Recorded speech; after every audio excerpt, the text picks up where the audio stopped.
निशिर-मोलो वीरेंद्र को अपने साथ ले गए और ये सभी घर से निकलकर तांत्रिक महाराज के पास पहुंचे।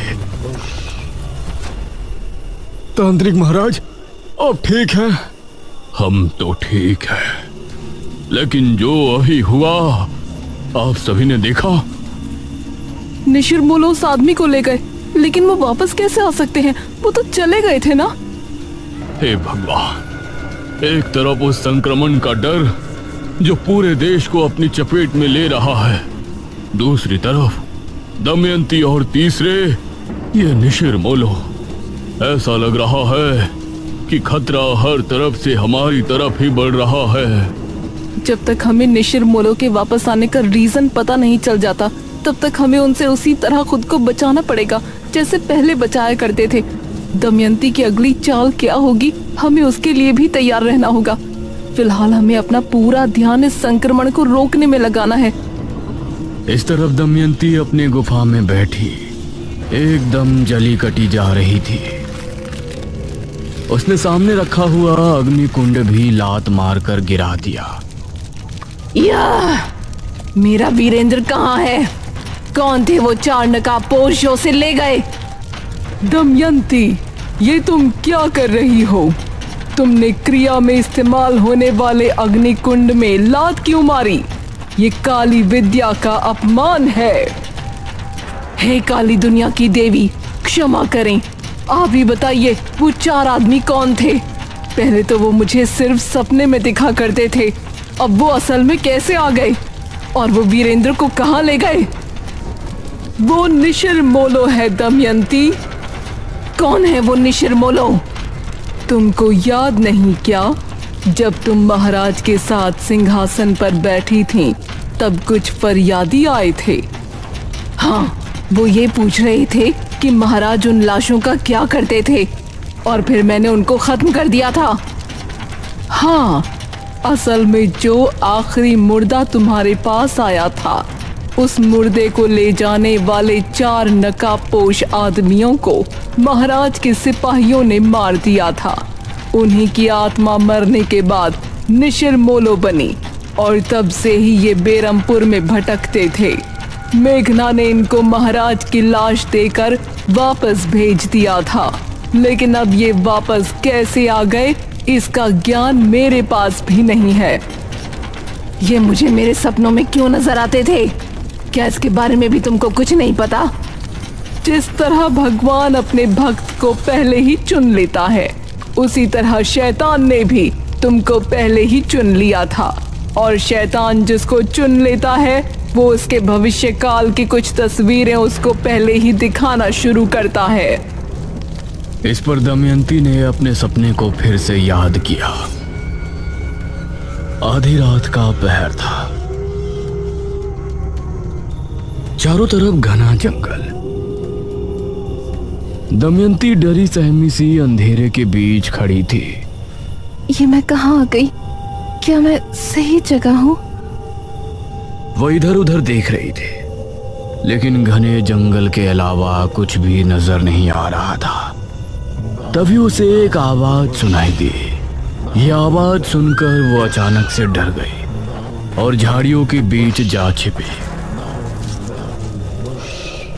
उसने देखा कि 4 आदमी कंधे पर एक ताबूत उठाए आगे बढ़ रहे हैं, और उन्हें पहचानते ही वो बेहद डर गई। हे काली दुनिया की देवी, मुझे बचा लीजिए। तो क्या मैं उनसे बचने के लिए ऐसे भी भटकती फिरूंगी? वो मेरा भविष्य है। भविष्य कभी भी बदल सकता है दमयंती। उन्होंने बस तुमको आगाह किया है कि वैसा हो सकता है। नहीं, ऐसा कभी नहीं होगा। मेरी शक्तियों के आगे दुनिया की कोई शक्ति बड़ी नहीं है। मैं कभी किसी से नहीं डरने वाली। इस तरफ पूरे भारत में महामारी फैल रही थी। सभी लोग अपनी अपनी दुकान, ऑफिस और कार्यस्थलों को बंद करके घर में बैठे थे। हर मोड़ पर, हर चौराहे पर, हर गली के नुक्कड़ पर पुलिस बल तैनात था। उस समय सिर्फ राशन लेने वाले लोगों को ही बाहर निकलने की इजाजत थी। और चेहरे से मास्क होना अनिवार्य था। मास्क का चेहरे पर ना होना एक बहुत ही गंभीर अपराध जैसा बन गया था। उस संक्रमण के चलते लोगों की मौतें भी अब बढ़ती जा रही थी। मुझे छोड़कर क्यों चले गए जी? मुझे भी अपने साथ ले जाते। मैं इतनी बड़ी जिंदगी कैसे गुजारूंगी? तभी वहां पर उस मृत आदमी का बेटा आया। राजू, तू अकेला कैसे आया है? मोहल्ले वालों को बुला कर ला, अर्थी उठने का समय हो गया है। माँ, कोई भी पड़ोसी साथ आने को तैयार नहीं। कह रहे हैं कि तेरा बाप कोरोना वायरस की वजह से मरा है। अगर हम उसकी लाश के करीब जाएंगे तो हमें भी वो वायरस लग जाएगा। हे ऊपर वाले, ये तो कैसा कहर ढा रहा है। मेरे पति की लाश पड़ी है और उसको अर्थी देने को भी कोई तैयार नहीं है। वो औरत फूट फूट कर रोने लगे। लेकिन वो समय ही ऐसा था। कोरोना वायरस के चलते इंसान अपने ही जैसे दिखने वाले दूसरे इंसान को अपना दुश्मन समझ बैठा था। जो मर्द काम करने के शौकीन नहीं थे, जो हर दूसरे दिन छुट्टी करके घर पर आराम फरमाने की आदत रखते थे, वो लोग भी उस समय यही दुआ कर रहे थे कि जल्द ही लॉकडाउन खुले और हम काम पर जाएं। घर में बैठे बैठे और अपनी गली को देखते देखते सब लोग ऊब चुके थे। मेघना, अब तो ये संक्रमण बढ़ता ही जा रहा है। लोग एक दूसरे से हाथ मिलाने तक से डर रहे हैं। हे भगवान, तूने ये हमें किस तरह से बेबस कर दिया है। कैसे बचें इस महामारी से? हमें कोई तो रास्ता दिखाओ। तभी इन सभी को एक आवाज सुनाई दी। बेरमपुर वासियों, आपसे विनती है कि सभी अपने घरों में रहें और सुरक्षित रहें। कोई भी बेवजह बाहर ना निकले और जब भी बाहर निकले मास्क जरूर लगा कर रखें। सोशल डिस्टेंसिंग का पालन जरूर करें, वरना अगर हमने आप में से किसी को बिना मास्क के बेवजह घूमते देख लिया तो आपकी खराब हालत के जिम्मेदार आप खुद होंगे। ये क्या है कि पुलिस होकर ऐसी धमकी कैसे दे सकते हैं? इस समय सही गलत कोई नहीं देखने वाला इशिता। हमें पुलिस की बात माननी ही पड़ेगी। लेकिन ये सोच सोच कर मेरा सर फटा जा रहा है कि हम इस वायरस को खत्म कैसे करेंगे।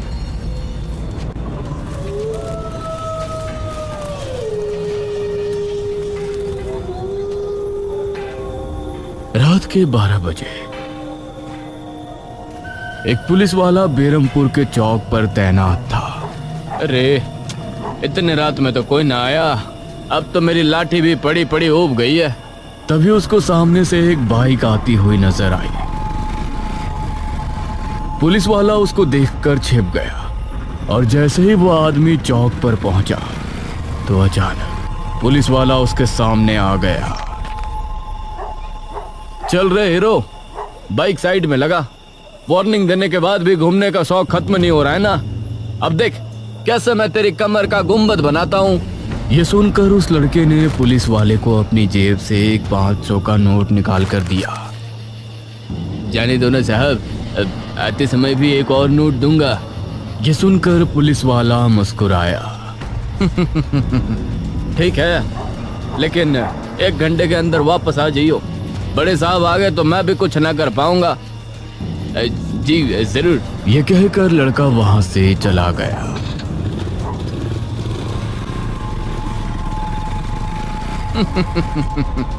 अगर ऐसे ही बेवकूफ मिलते रहे तो अच्छी कमाई हो जाएगी। उसी समय गांव में आवाज गूंजने लगी। निशिर मोलो पहले के जैसे ताबूत कंधों पर उठाए बेरमपुर का भ्रमण करने लगे, जिसे सुनकर गांव के लोगों के दिलों की धड़कनें तेज हो गई। हे भगवान, ये निशिर मोलो फिर से वापस आ गए। ये तो निशिर मोलो की आवाज है ना? हाँ, लगता है वो फिर से अपने शिकार की तलाश में निकले हैं। हम में से कोई बाहर नहीं जाएगा।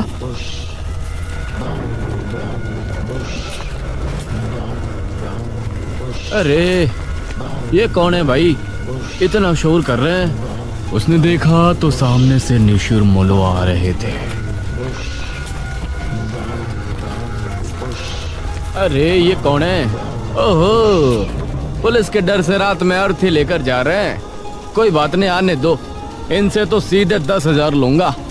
वो करीब आए तो उसने देखा कि उनके चेहरे पूरी तरह से ढके हैं। उसने अपनी लाठी उठाई और खुद ही उनके सामने आ गया। अरे ओ रुक जाओ, ऐसे पूरे मुंह को ढकने से तुम बच नहीं पाओगे। ये कपड़ा नहीं, चेहरे पर मास्क होना जरूरी है। जल्दी से अपने अपने चेहरे दिखाओ, मास्क लगाया या नहीं। ये सुनते ही निशिर मोलो की आंखें लाल लाल चमक उठी, जिसे देखकर पुलिस वाले की सिट्टी पिट्टी गुम हो गई। तभी ताबूत खुल गया और उससे सुनहरी रोशनी निकलकर पुलिस वाले को ताबूत में खींच कर ले गई। सभी गांव के लोगों को पुलिस वाले की चीख सुनाई दी और फिर वो भयानक आवाजें दूर जाते जाते खत्म हो गई। तांत्रिक महाराज, आप कुछ तो सोचिए, कुछ तो हल निकालिए इस महामारी का। मृत्युंजय अमृत को हम पूरे इंडिया में तो नहीं भेज सकते, ऐसे में कोई तो रास्ता होगा ना। बेटी, तुम्ही ने पिछले जन्म में अपने राज्य को महामारी से बचाया था। मुझे लगता है कि इस महामारी से बचने का उपाय भी हमें तुम्हारे पिछले जन्म, तुम्हारे अतीत से ही मिलेगा। यह सुनते हुए मेघना तांत्रिक महाराज को बड़े गौर से देख रही थी। शायद ही उसे उनकी बातें समझ आ गई थी।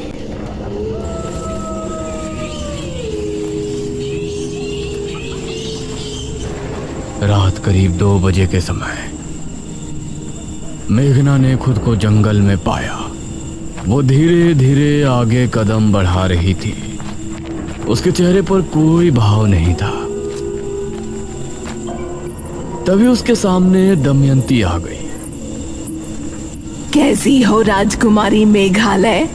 अपने राज्य के लोगों को मरते हुए देखकर अब कैसा लग रहा है आपको? तुम्हारी लड़ाई मुझसे थी तो हमारे राज्य या हमारे देश के लोगों को शिकार बनाने से तुमको क्या मिलेगा? सुकून। तुमको परेशान देखकर मुझे सुकून मिलता है, लेकिन तुम क्यों बेबस हो गई हो? अब तो तुम भी नई हो, जमाना भी नया है। बचाओ अपने इस राज्य को, अपने देश को। क्या अब कोई सिद्धि नहीं बची जो तुम इससे सबको बचा सको? ये सुनकर मेघना ने अपनी नजरें झुका ली और दमयंती गायब हो गई। हे ऊपर वाले, मुझे कोई तो रास्ता दिखाओ। मैं इस तरह से लोगों को मरते और उनके बीच एक दूसरे के लिए नफरत भरते हुए नहीं देख सकती। तभी उसको सामने से एक तेज रोशनी फैलती नजर आई। मेघना ने अपनी आंखों पर हाथ रख लिया और उसे देखने की कोशिश की। उसने पाया कि सामने मृत्युंजय अमृत का पेड़ है और उसके पास ही निशिर मोलो भी उसकी तरफ आ रहे हैं। नहीं! अगले ही पल मेघना ने खुद को राजमहल में खड़ा पाया, लेकिन इस समय वो राजकुमारी मेघालय के रूप में थी। वो अपने कक्ष में थी और उसके हाथ में एक किताब थी। इस किताब में हमने राजमहल से आश्रम जाने और वहाँ पर हमारी सिद्धि को प्राप्त करने तक की सारी गाथा लिखी है। वो पल हमें हमेशा याद रहेंगे। उसने उस किताब को अपने पलंग के बराबर में लगी शाही अलमारी के अंदर रख दिया और फिर वो अपने बिस्तर पर जाकर लेट गई। मेघना उठ ना यार, अब क्या हुआ तुझे? मेघना को इशिता ने नींद से जगाया। वो पूरी तरह पसीने से भीगी थी। Are you okay? हाँ, मैं ठीक हूँ। सपने में दमयंती आई थी। मेघना, खुद को संभाल ना यार। तू पिछले जन्म में राजकुमारी थी, इस जन्म में तू इतनी टेंशन क्यों ले रही है? इस महामारी से निपटने की जिम्मेदारी गवर्नमेंट और हेल्थ ऑर्गेनाइजेशन की है, तेरी नहीं। अरे यार, मुझे बहुत ही जरूरी बात पता चली है। तू चल अभी। इस टाइम कहाँ जा रही है तू? मेघना इशिता को लेकर अनुज के कमरे में पहुंची।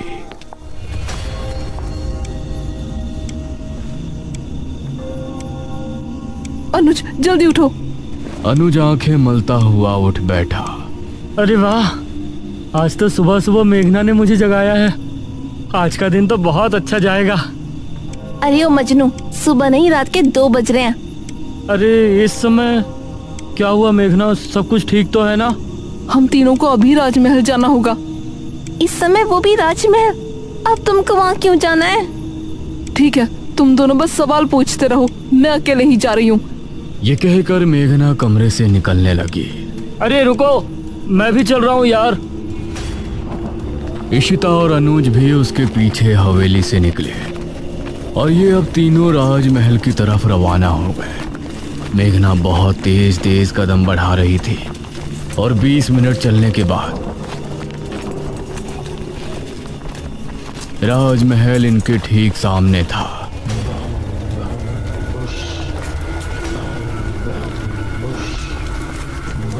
अरे निशिर बोलो। इनकी आवाज सुनकर ये तीनों जल्दी से राजमहल के अंदर घुस गए।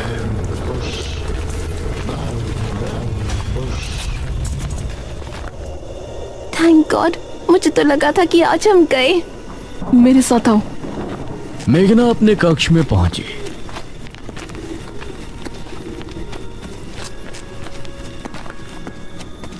और उस अलमारी की तरफ बढ़ी। उसने अलमारी खोलकर उसके अंदर देखा तो वो किताब अभी भी वहीं रखी थी। थैंक गॉड, ये किताब अभी यहीं है। क्या है इस किताब में? पिछले जन्म में जब मैं राजकुमारी मेघालय मृत्युंजय अमृत के पेड़ को उगाने वाले बीज की सिद्धि हासिल करने गई थी, तो उन्होंने वहां जाने से लेकर वापस आने तक की सारी दास्तान इसमें लिखी थी। मुझे लगता है इसके जरिए हमें ये पता लग सकता है कि इस महामारी जिसे लोग कोरोना वायरस कह रहे हैं, उससे कैसे बचा जा सकता है। हे भगवान, अब एक और किताब। चलो अब घर वापस चलते हैं, ठीक है? या इसको पढ़ना भी यहीं है? हाँ चलो। सॉरी तुम दोनों को परेशान किया, लेकिन मुझे एक एक पल बहुत भारी लग रहा है। कोई बात नहीं राजकुमारी मेघालय, हम तो आपकी प्रजा है। जो आप आज्ञा देंगी उसको फौरन मान लेंगे। ये तीनों अब वापस घर के लिए निकल गए, लेकिन अभी भी इनको दूर से निशिर मोलो की आवाजें सुनाई दे रही थी। इस तरफ दमयंती गुफा से निकली। बहुत गुस्सा आ रहा है। आज तो मन कर रहा है इकट्ठा कई लोगों का खून पी लूं।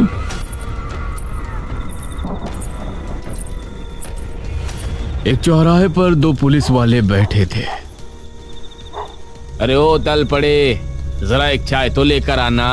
सर, आपने मास्क क्यों निकाल दिया? अरे तू मुझे ज्ञान दे रहा है? दरोगा हूँ मैं, दरोगा। तभी इन दोनों को सामने से एक पायल की छन छन सुनाई दी। अरे ये कौन मंजुलिका निकल आई लॉकडाउन में घर से बाहर? इन दोनों ने गौर से उसे देखा तो पाया वो लड़की दमयंती ही थी। उसकी खूबसूरती देखकर इंस्पेक्टर की आंखों में अजीब सा नशा उतर आया। ए कहाँ जा रही हो मैडम? पहली बार मेरा खुद अरेस्ट होने का मन हो रहा है। क्या भला की खूबसूरत हो तुम। अगर तुम लोगों को अपनी आज की रात यादगार बनानी है तो मेरे पीछे आओ। ये कहकर दमयंती मुस्कुराई और फिर झाड़ियों के पीछे चली गई। अरे वाह, मुझे तो आज की रात सारी जिंदगी याद रहेगी। इंस्पेक्टर भी झाड़ी के पीछे चला गया और अगले ही पल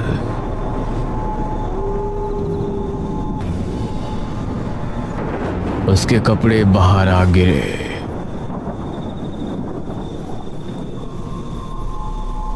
वाह, आज तो सर की ईद और दिवाली एक साथ मन गई।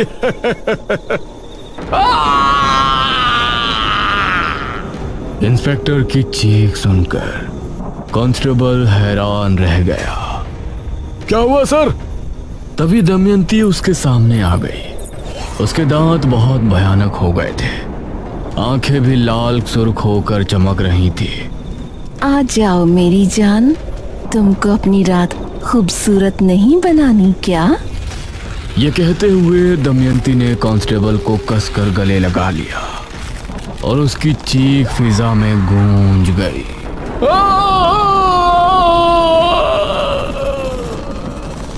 इस तरफ मेघना ने उस किताब को खोला और पढ़ना शुरू किया, जिसके अंदर उसके पीछे जन्म की गाथा उसी के हाथों लिखी गई थी। इस किताब में मेघालय की पिछली जिंदगी के कौन कौन से रहस्य खुलते हैं। मेघना इस महामारी से लोगों को कैसे बचाएगी, कैसे अंत होगा दमयंती का, और क्या कारण है निशिर मोलो के वापस आने का। जानने के लिए हमारे साथ बने रहिए इस कहानी के अगले भाग में भी।